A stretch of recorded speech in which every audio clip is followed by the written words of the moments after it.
Welcome back to another edition of the Magic Latest Podcast, the podcast where we discuss everything Orlando Magic basketball. I'm your host, Jalon Dixon, and today we got a couple of things to get into. But before we get started, remember to like, comment, and subscribe. Hit that post notification bell so you always know when we're dropping new videos. And let's go ahead and get right into today's episode. And let's start with something that I feel like is very important as we get closer to the start of the postseason, and that is the health of Franz Wagner. Franz Wagner recently spoke on both the physical and mental toll that has been taken on him he has taken on, I guess you could say, during this regular season with all of the injury concerns around his ankle. And I think this is a really important thing to factor in when going into the postseason and honestly, quite frankly, looking forward beyond this year. Because we understand that there's always the conversation around the idea of when a player, especially an all-star caliber player, faces a tough lower extremity injury, it can really change the long-term trajectory of that player because they now have to maybe change their play style. They're maybe not as confident in their athleticism as they were before. Their decision making has changed because of the fact that they can't start, stop, or drive in the same ways they did before. And so let's just think about players that played for the Orlando Magic in the past. Grant Hill, Tracy McGrady, Penny Hardaway, right? Those are all guys that, if you think about their injuries, all guys that suffered real lower extremity injuries and guys that, quite frankly, all showed you what a peak of powers version of them looked like in an Orlando Magic uniform while also showing you what the worst version of them can look like after lower extremity injuries like the ones they suffered. It does bring cause to pause, specifically for the Orlando Magic, when I can name those players, all guys who, big guard slash big wing type, 6'8", 6'9" guys that can handle the ball, things of that nature, all guys that have very similar archetypes to what Franz Wagner brings to the table, all guys that after sustaining big time lower extremity injuries just weren't really the same anymore after that, right? And so I thought about that. And I thought about what Franz Wagner had to say about his injury. He said it's tough. Injuries are tough mentally. Obviously, we are in a competitive environment. You want to prove yourself every night. Some nights you don't get those chances. I think it is about just letting the process work itself out and not force it too soon. That is when I think you get the best results. That is not always easy. That is why we have the people to help us out, get us in the right mindset. I think that this point uh, I think at this point, it is just finding my way back into the rotation and us as a team clicking at the right time. Does not really matter who makes the shots or who plays what role. I think it is just a matter of out figuring it out at this point.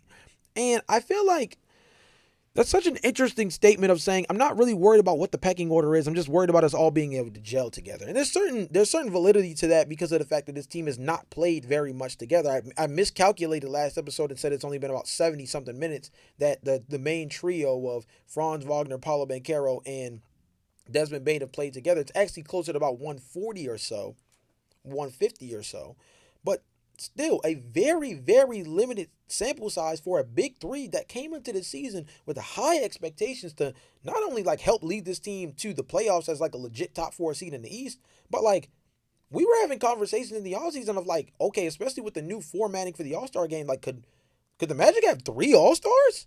Could Paulo Banchero maintain his all-star status? Could Desmond Bane finally break through on a different team as a secondary, maybe tertiary option, as a guy that if he brings that floor spacing and the Magic are as good as they are and the Eastern Conference is a much different bear as far as evaluating the guard position, maybe Desmond Bane could sneak in as an all-star, maybe even just like an all-star reserve that gets brought in due to like an injury, and then Franz Wagner as part of the world team. Those were conversations we were having just a few months before the season started.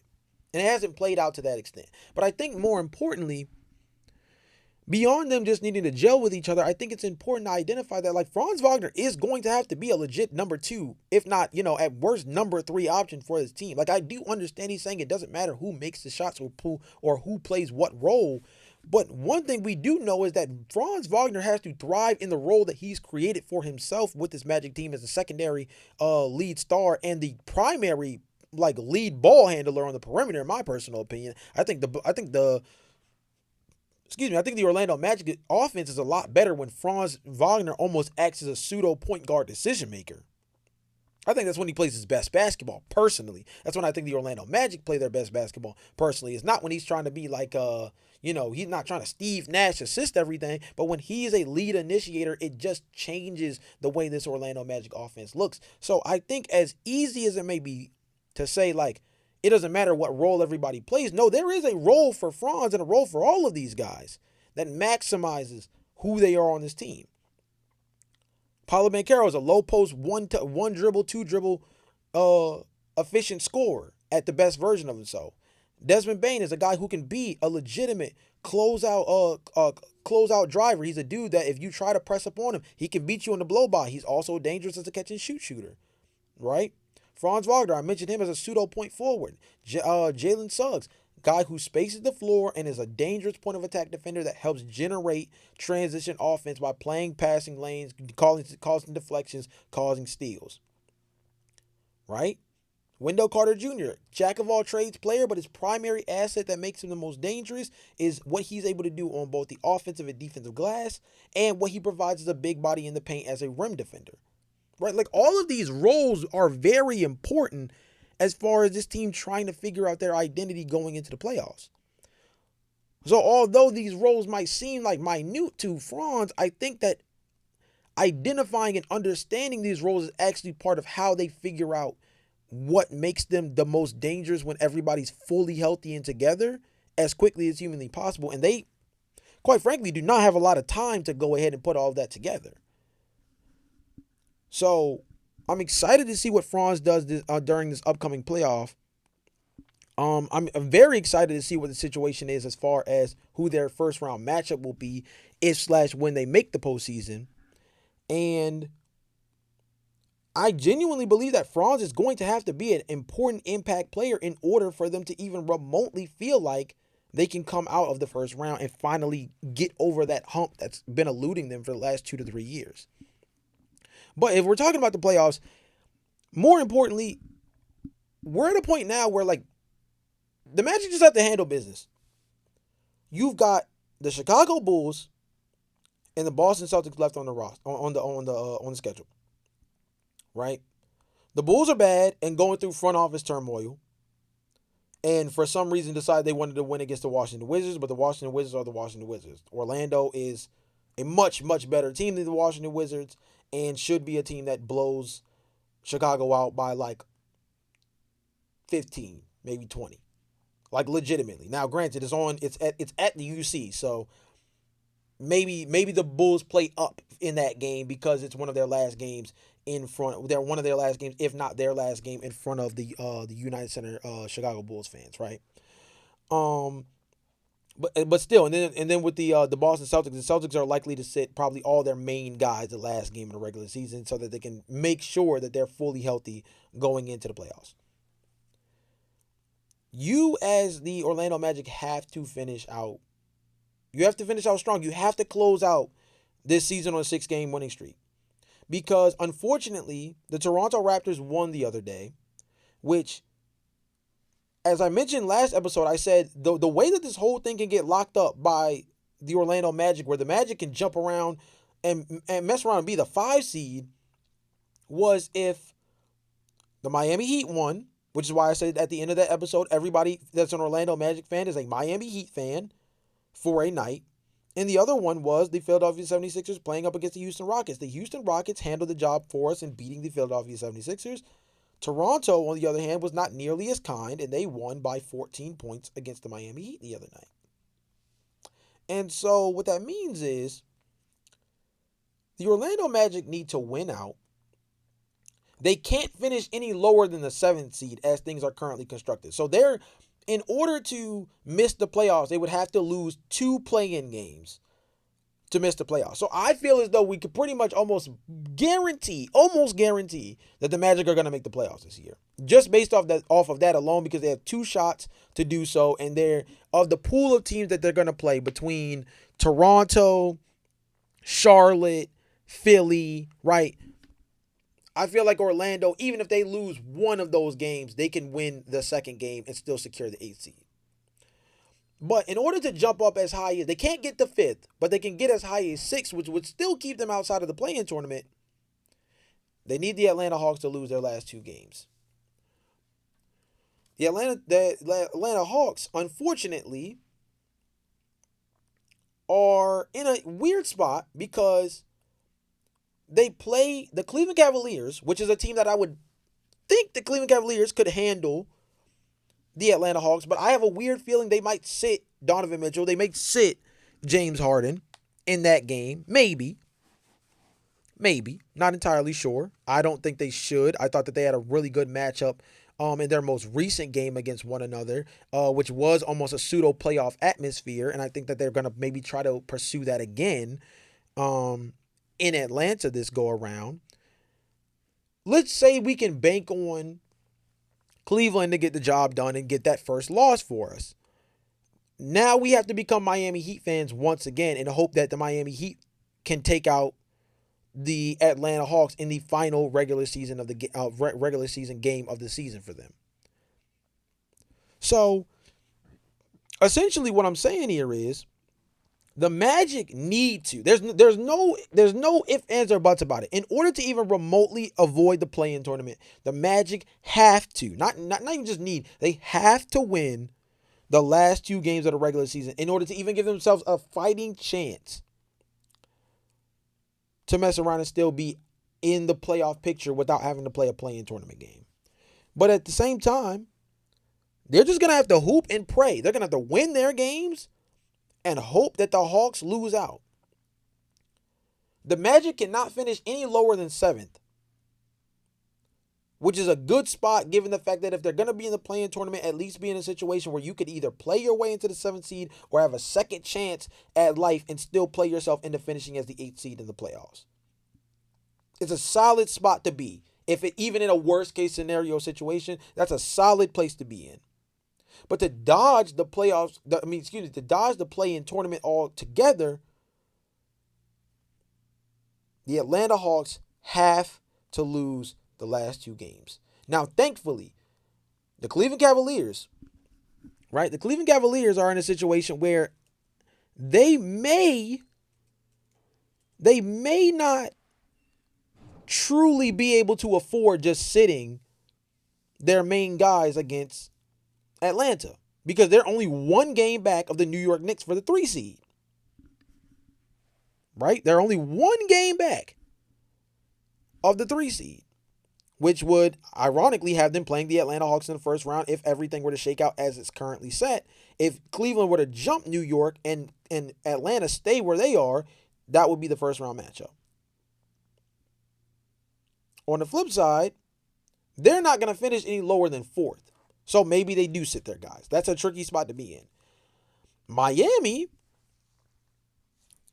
they're in a 2-game losing streak and they can't fall any further out of the play-in tournament or catapult any higher in the play-in tournament than where they are right now. They are 10th.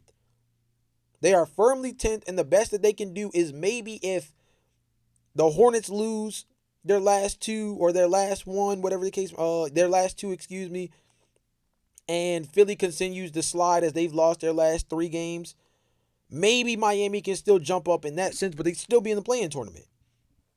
So you have questions about how they're going to treat the last few games of the season, right? They only have 2 more games left. But as much as we want to worry about them, as I mentioned before, the Magic have to win their last 2 games. All of this other stuff about the Miami Heat or the Hawks losing their last 2 games and the difference between finish 6 or 7, that's all a moot point. That all becomes a moot point if the Orlando Magic don't do their job in all of this and win the last 2 games. You got to hoop and pray. You got to hoop and get the job done on your side and pray that the Hawks fumble the bag on theirs. It's very simple. It's very simple. Sometimes you feel like that's a hard concept for the Orlando Magic. Just win the games you're supposed to. Right? That's what we've been saying about the Orlando Magic a lot of this season. Just win the games that you're supposed to win. And then games like the Indiana Pacers matchup don't happen. Or games like the loss in London doesn't happen against Memphis. Win the games you're supposed to win. But instead, we have to walk around with a sweaty backside, worried about whether or not the Magic can beat the Chicago Bulls in one of the last two games of the regular season, because the Chicago Bulls might want to show their ass a little bit and play crazy in front of the United Center. Crazy situation, but these are the type of things that we have to deal with.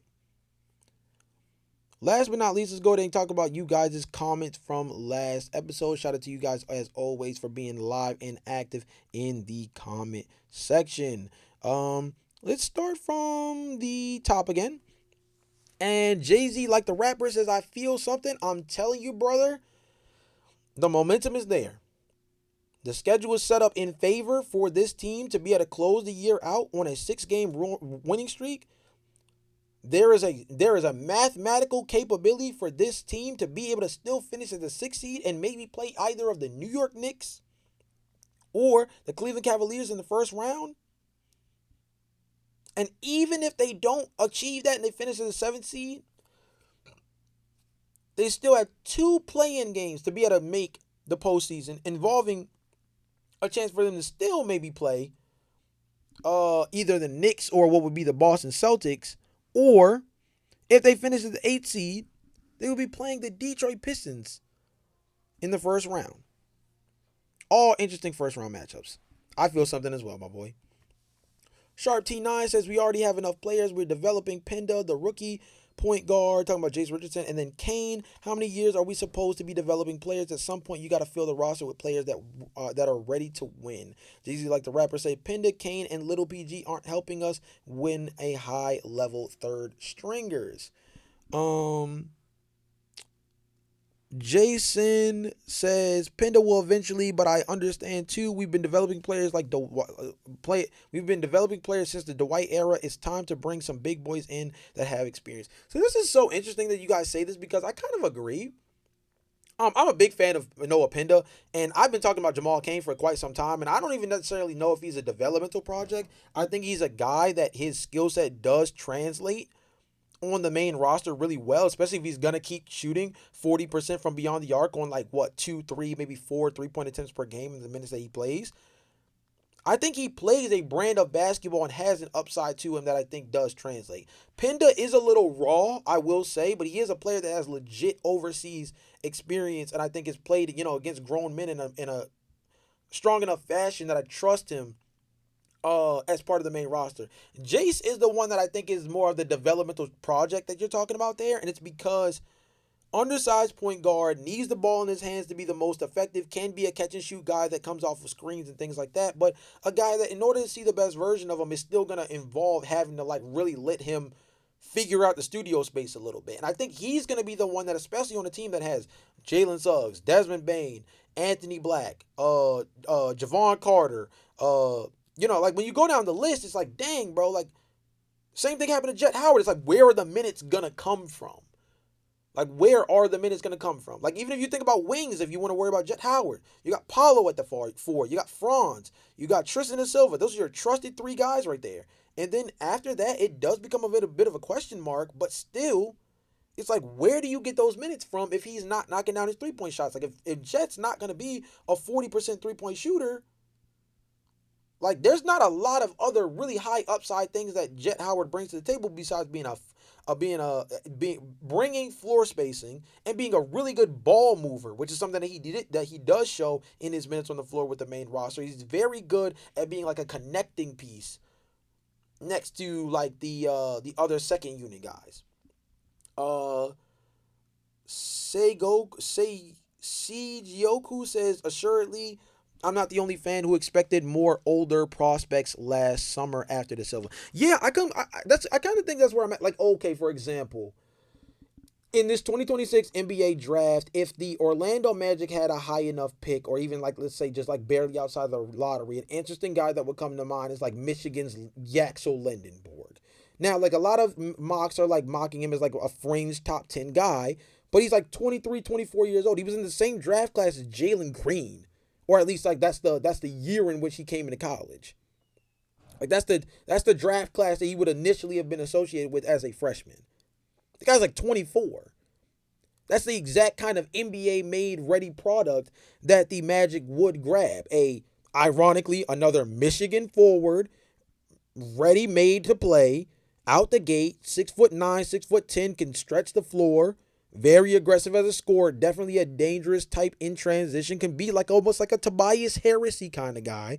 That's exactly the kind of player that the Orlando Magic would draft and kind of expected them to draft moving forward, and they didn't do so. It's kind of one of the reasons why I was a little higher on like a Cedric Coward, because although he had a lot of upside and has a lot of upside developmentally, he still was in college for multiple years. Like his breakout year didn't start with Washington State. It was from playing on a lower division level prior to that, and then only having a small sample size with Washington State before, of course, eventually being drafted by the Memphis Grizzlies with the pick that the Orlando Magic gave them in the Desmond Bane trade. But that's why I was so high on Cedric Coward as a potential fit on this team, because he was a like pseudo older player that had a skill set that, although could still have some more wiggle room for him to grow, he also was like a player that, like, at least like the archetype of him is something that feels like it would translate day one. So I completely agree with you guys on that one. Jace is a little bit of an interesting pick, but I think the 3-point shooting space is what got him drafted by the Magic. I think it's the fact that he brought that upside as a 38% 3-point shooter that showed movement shooting, that showed the ability to be a lead initiator on the perimeter. I think that's all the stuff.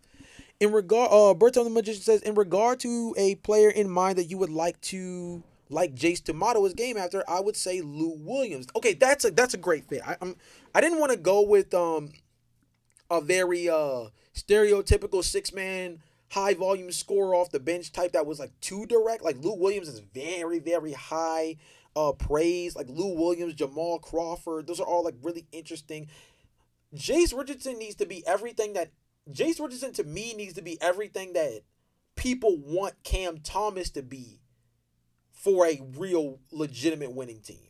Like that guy who can be a high volume bucket getting scorer, make shots from all around the floor, but just needs to understand how to also be a legit playmaker that involves moving the ball and playing with your teammates as well. All the things that Cam Thomas doesn't do well, Jace Richardson does well. And all of the things that Cam Thomas does elite as a shot creator, Jace Richardson does averagely. Let's say. Let's put it that way. That's how I view it. He says, I think they should bring those G League guys on two ways like Kane if they decide to move on from J.I., Jet, and Goga. I do not see this roster needing much change at all. Just the right head to the position. Look forward to your 4-step plan. I'm excited to share my 4-step plan with you guys, man. And I'm not going to lie to you. This whole Mike Malone thing, it actually kind of like further like shaped the whole thing for me, because I had a big debate between Mike Malone and other coaching options, but taking him out of the question actually kind of significantly made the answer easier for me as far as what I think should be done at the coaching spot. But beyond that, man, I've layered this down to the point that even if I'm not mistaken, and I want to double check this to make sure, but because when I put this together, this was still the case, and I don't know why this would change. But the Orlando Magic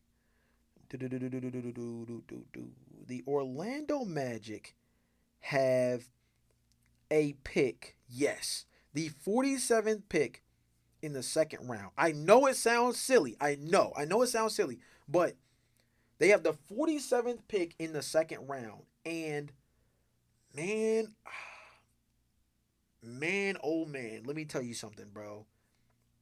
I think they can, in this draft class, I think they can get a legitimate player in the second round that can be a real producer. I think his skill set will click day one, and I think his upside makes him a really, really dangerous piece for this team moving forward if they're able to land him. And I'm going to have multiple options because, of course, I don't want to zero in my 4-step plan on being just one player, because we know we know no draft works that way in your favor, where you're like guaranteed to get the guy that you want unless you're like in the top few picks where you kind of get your pick of the litter.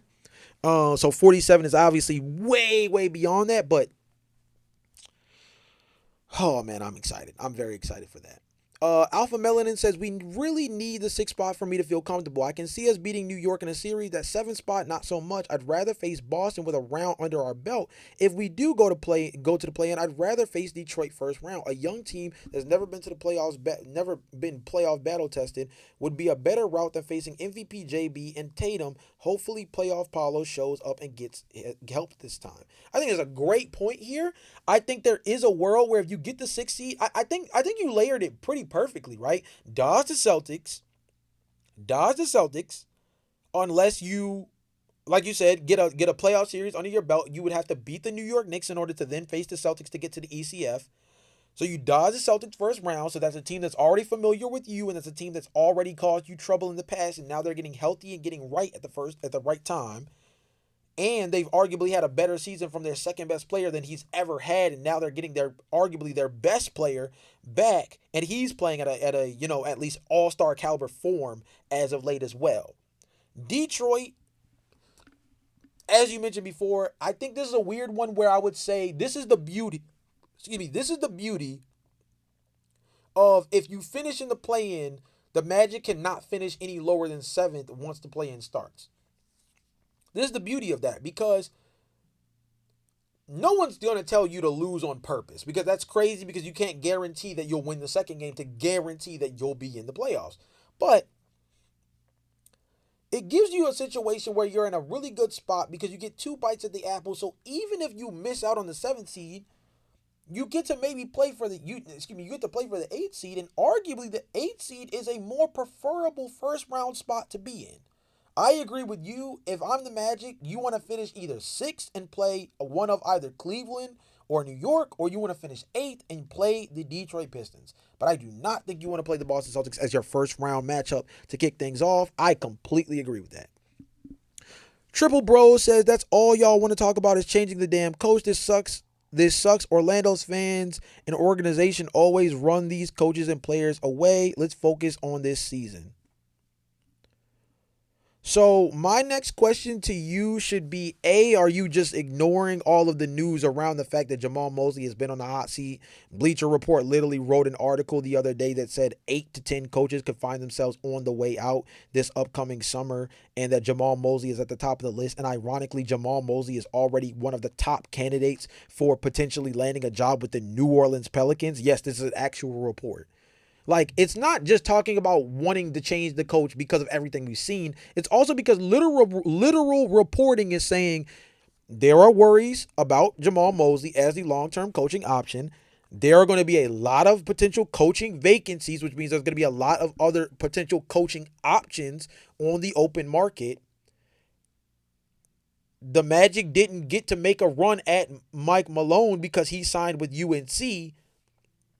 If the Magic wait too long to maybe go after a potential replacement head coach, or let's say again, they go through the postseason long enough to the point that some of the biggest fish, are caught before they finally get to step away from the playoffs and really start looking at their all season, there's a world where they're kind of stuck left with holding their hands out, hoping that Jamal Mosley can give them what we've been asking for the last couple of seasons now. Maybe you're a little less worried about firing Jamal Mosley now compared to before, now that you see the team fully healthy. But I don't disagree with you saying let's focus on the season. I completely agree with that. I think it's also just kind of being a little naive to the actual news that's going on around the league right now. Like, there's a legit coaching carousel that's about to kick off basically starting the day after the season is over. This whole thing is going to pop off. I mean, we don't even know. The Chicago Bulls job could come open, and that comes with the fact that even Billy Donovan is like basically the most untouchable Billy Donovan might be on Victor Wembanyama status of untouchable to the Chicago Bulls as a head coach, and there's still a world where he might end up leaving. He's literally said out loud, he's not letting all of the Reinsdorf's demands around who they would want to bring into the front office dictate how he decides what his future as a coach with the Chicago Bulls or otherwise is down the line. Like, there's a lot of coaching vacancies that are about to happen, and Jamal Mosley is a part of that carousel. That's why we're talking about it. Gregory Arnold says, I prefer Goga over Wendell, and it's not because he's a better player, but I believe his skill set fits better in the starting lineup with the rebounding and rim presence on both sides. I feel like there's some fairness to that. Gregory.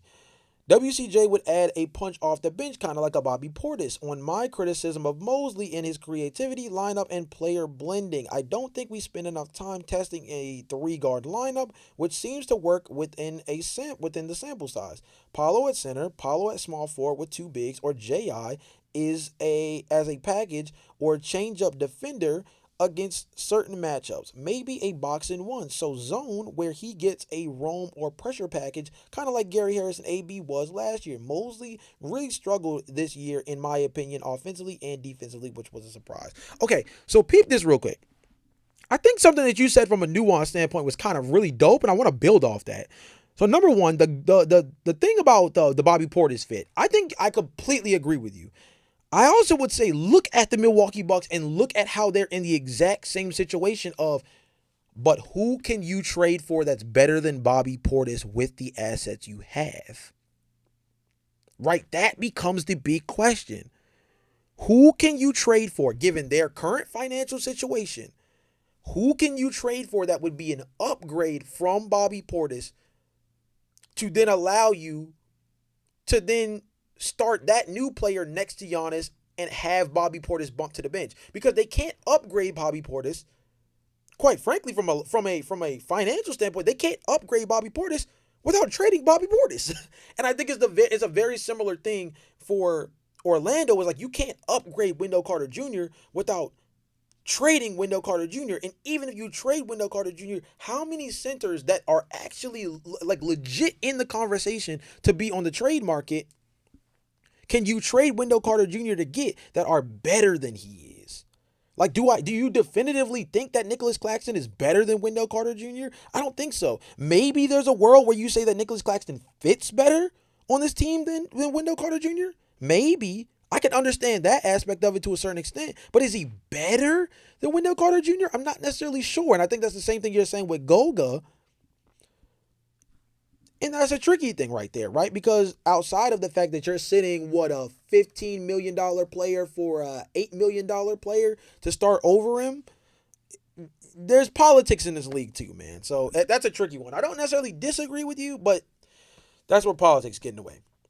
Now, let's get to the X's and O's aspect that you brought up that I really love and I want to touch on, which is that they don't use the three-guard lineup enough, and specifically your phrasing around this idea of having a box-and-one style defense. Bro, a world where you just deploy like Jalen Suggs, Javon Carter, Anthony Black, and then you have Franz Wagner and Paolo Banchero as the two bigs, and you just have those three guys and Jalen Suggs, who's a big-time gamble demon, Javon Carter, who is Mr. 94 feet, and then Anthony Black is this other rangy wing that can kind of slide up and down, definitely has really good lateral quickness for his size at 6'7". And then you got Paolo Banchero and Franz Wagner as two guys who can be really, really strong guarding in space at that, 6'9", 6'10", even 6'11" build set that they both have. Very long arms. You got a lot of range. Man, a boxing one could be kind of filthy. Not going to lie to you. Boxing one, full 94-foot pressure, having Javon Carter, Jalen Suggs as the two lead point of attack defenders, Anthony Black as a pseudo roamer, and then having Paolo Banchero and Franz Wagner as those backup side to side, reverse second help guys. Oh man, that would be filthy. Now I know that takes Desmond Bane out of the lineup. But I think from a point of attack defense standpoint, having a gambler in Jalen Suggs and then having a guy who's just straight in your grill, all up in your business, 94 feet, can definitely just be a complete hound defensively in Javon Carter. I think that is big time. And then again, you bring in Anthony Black, who has that range at 6'7", has really long arms, can play passing lanes and be this guy who can be a really strong secondary help defender, can help be the secondary guard over top of screens. If you set the big screen, you can be the guy that switches help. Anthony Black can switch on multiple positions. Like, bro. And then again, like, if Paulo Banchero's not the greatest rim protector of all time, but I think he can be pretty solid back there in stretches, bro. I really like that suggestion, that boxing one zone type with the roam pressure of somebody like a Paulo Banchero playing that pseudo, not Rudy Gobert, because you don't want to play a drop coverage with Paulo, because you're just gonna find a lot of situations where if like guys are able to beat Jalen Suggs or beat Javon Carter off the dribble, like you're getting situations where like more of the more athletic finishers around the rim are just gonna like put Paulo Banchero on a poster, like more times than not. So you don't want to play a drop, but you want to do something where you allow Paulo to, like, even at that center spot, play like how Draymond Green has been deployed a lot over the last 2 years as a pseudo small ball center for them, because like Kevon Looney and Trace Jackson Davis just weren't the same caliber of rim protector that they needed, and wasn't able to guard in space the way they needed and things like that. So like it's a weird comp of like have Paulo play defensively like Draymond Green. But the point of attack defense that Orlando has compared to Golden State makes it where even though he would be deployed that way, he wouldn't be relied on upon. He wouldn't be relied upon to the same degree that like Draymond is defensively. He wouldn't need to be as great of a rim defender as Draymond. He would just play a very similar role that Draymond plays while maximizing the athleticism, instincts, and things like that Paulo has. Let's go ahead and finish through these last couple. Echo to the Voice says, no one would understand the words coming out of Coach Hito's mouth. Totally facts, though. I'm not going to lie. Hito Turkoglu would be an insane coach to have. Penny, come coach this squad. You've done all you can in Memphis. It's time, sir. Come lead the troops. It's a perfect fit. Jason says, yes, come home, Penny. Carlos Cards also says, trying to make this a legit thing. It's a B perfect for if you look at it from every angle. Penny would have immediate buy-in from Paulo and Franz. That's an interesting way to look at it, is having to bring him in as somebody that can maybe get some of the star guys, particularly Paulo, to like buy into the transition taking place. That's an interesting way to look at it. Does he have to be the head coach to do that though? Does he have to be the head coach to? I don't know I don't know what it is. You guys have to explain this to me, what the overall like plan for the idea of like a Penny Hardaway head coaching the Orlando Magic. Like, you guys gotta like explain to me what this overall logic is. I don't hate it. I just don't love it the way you guys do. And if it's just all strictly about like buy-in from Paulo, that feels like very similar to like bringing in Taylor Jenkins because he has a relationship with Desmond Bane. Like, that's not like, I don't think that's a good enough reason to bring a guy in. Like, is he going to be innovative enough to help open up this offense with guys beyond Paulo and Franz? Like, this team, dude, have y'all seen the way this team has been injured the last few years? This team needs to learn how to get more from their team beyond just buy-in from Paulo and Franz. We've seen year in and year out that Franz, Paulo, Jalen Suggs all miss time. This team needs to know how to grow and have a legit offensive identity and defensive identity that doesn't rely strictly on their superstars to carry for them to be good.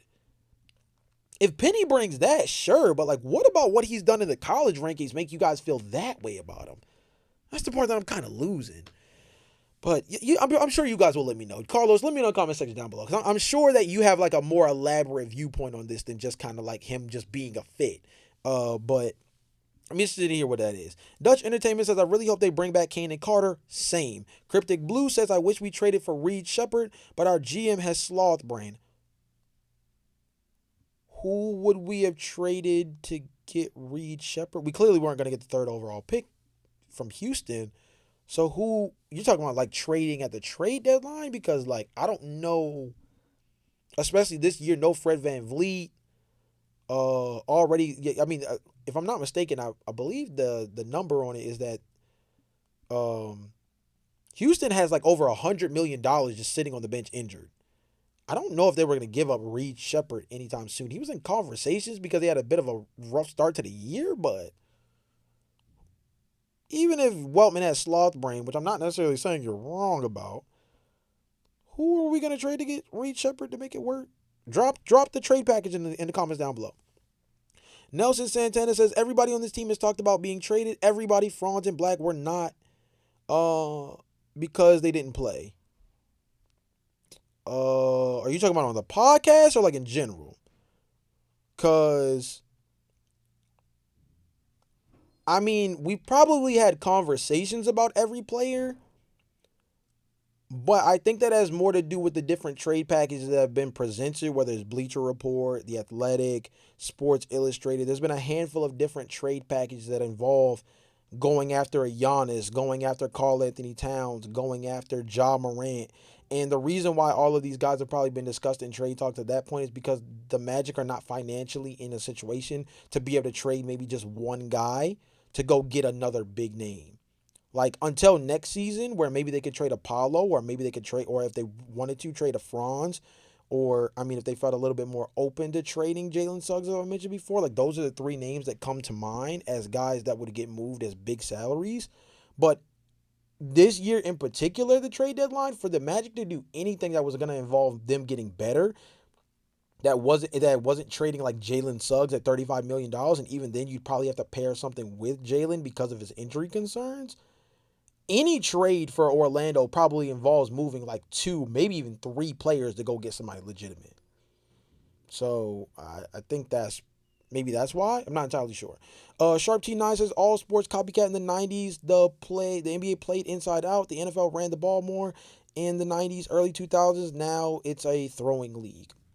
I completely agree with you. I think that's one of the things where when you talk about the idea of looking around at the landscape of the league and trying to get an understanding of some of the other things that have happened, you can't just go strictly based off of what happened on the floor. You also have to look at how teams messed up in the front office. You don't want to be that team. You don't want to be that team that makes the same mistake. You don't want to. Do you really want to be This is why I think that the Milwaukee Bucks have been so slow to the idea of like trading Giannis, even though all signs point to trading Giannis, right? Although I don't think John Horst would lose his job at this point for trading Giannis Antetokounmpo, Nico Harrison traded Luka Doncic when he didn't want to be traded. Nico Harrison traded Luka Doncic at a time where he didn't want to be traded. Milwaukee, when you have the means to give him the biggest contract extension that anybody could possibly give him, and you're the only franchise he's ever known, and you offer the ability for him to be the next Steph Curry, the next Kobe Bryant, the next Tim Duncan, and be another all-star, superstar, Hall of Fame caliber player that only wears one jersey for his entire career, do you want to be the general manager that has on their footnote, I traded Giannis Antetokounmpo? Right? And I think this is a very similar thing of like, when you talk about front office moves in general, like, granted, I'm not saying that Orlando's on that front unless they trade Paolo Banchero. And in that sense, maybe that's the question. Like, you're the guy who traded Paolo Banchero for 2 years of Giannis, where he spent both seasons only playing maybe 55 games. Something like that. But as far as like when you look at Atlanta or you look at Miami and how their front offices have run, they've been good, but they've also overestimated their internal talent. And so they've stood pat a lot of times when they needed to move forward. And by proxy, they've become stagnant. You see that stagnation, you see what caused them to be stagnant, and you need to make the right decision to avoid falling into that same trap. That's where the copycat league is not just doing the same thing as other teams, but also looking around the landscape and seeing what not to do from some of these other teams. Last but not least, we'll end this off with Connell Dobson, who says Indiana went from the finals and took OKC to 7 games, lost one of their best players, now they're a lottery team. Orlando lost Franz, Jalen, and Black for a large part of the season, and we still have a shot. Lit Mosley, coach, we suck for years. Fair. Fair. And for right now, I'll let you sing that tune. Totally fair. Let that man do his job. For right now, let that man do his job. We can revisit in the offseason where everybody's poll, their temperature check on Jamal Mosley is down the line. But for right now, I completely agree. Just let that man do his job. With all that being said, it's been another edition of the Magic Latest Podcast. Remember to like, comment, and subscribe. Hit that post notification bell so you always know when we're dropping new videos. And I'll see you guys later. But until then, peace.